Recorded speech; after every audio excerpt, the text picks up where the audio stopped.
So maybe the most important thing on our journey of being human beings and growing and being true to who we are and enjoying being here as much as we can and sharing our care with others and having a meaningful life.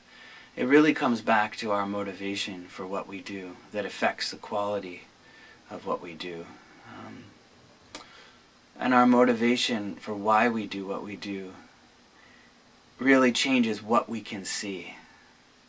So it's when we learn how to meditate initially, we might just want to feel better or more peace. And so when thoughts come up, we might start playing whack-a-mole with them, like, stop, go away, I want to feel peaceful. We fight with our mind. And then we quit meditating and say, I couldn't do it. I think too much. I have too many thoughts. And the funny thing is, that's everybody. That's not you. But the motivation there was, I want to feel good right now. So that's the smallest motivation. It's narrow enough that everything outside of that experience of feeling good is just rejected. We open that aperture a little further and say, well, I want to feel good at some point. And I'm willing to work for it a little bit. Okay, so we meditate and thoughts come up, and maybe we don't quite play whack-a-mole, but there's some unease. It's kind of like, yeah, it's okay, but I can't wait till all this stuff goes away.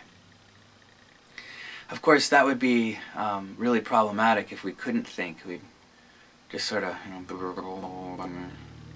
So it's not like thoughts are the problem. In fact, they're wonderful. They're the play of the mind, rolpa in Tibetan.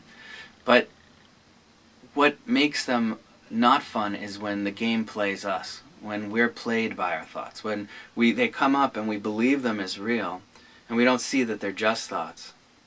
And then we have this whole fight with them, trying to control them.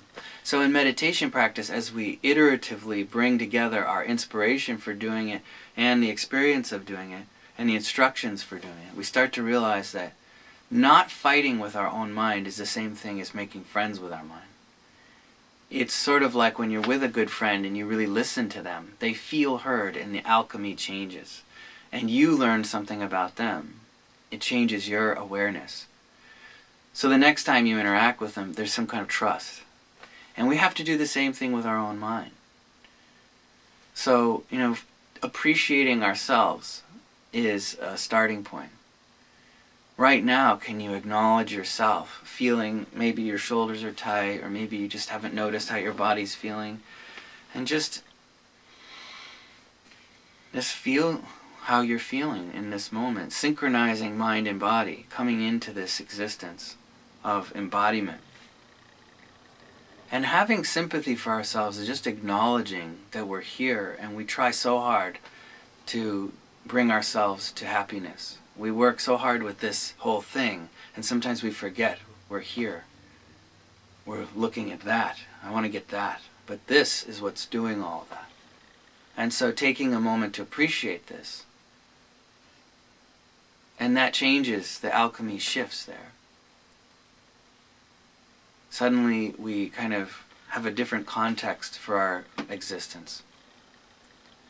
So as our motivation grows or gets a little bigger, we might say, well, I want to feel good soon, eventually. Maybe not so soon, but at some point.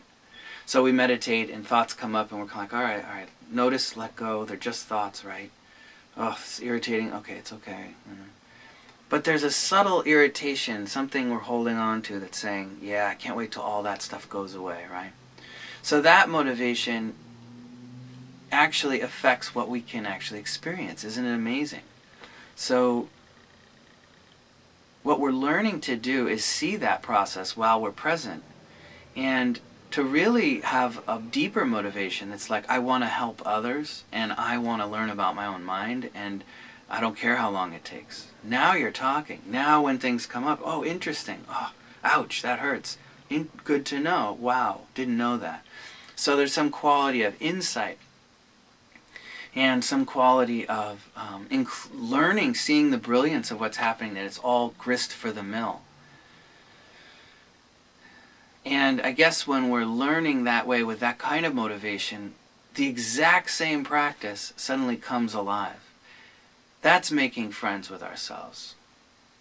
it's not some artificial sort of state that we have to hold on to, but it's dropping away the aggression towards what we experience by really checking our inspiration and our aspiration and going a little deeper than we might otherwise.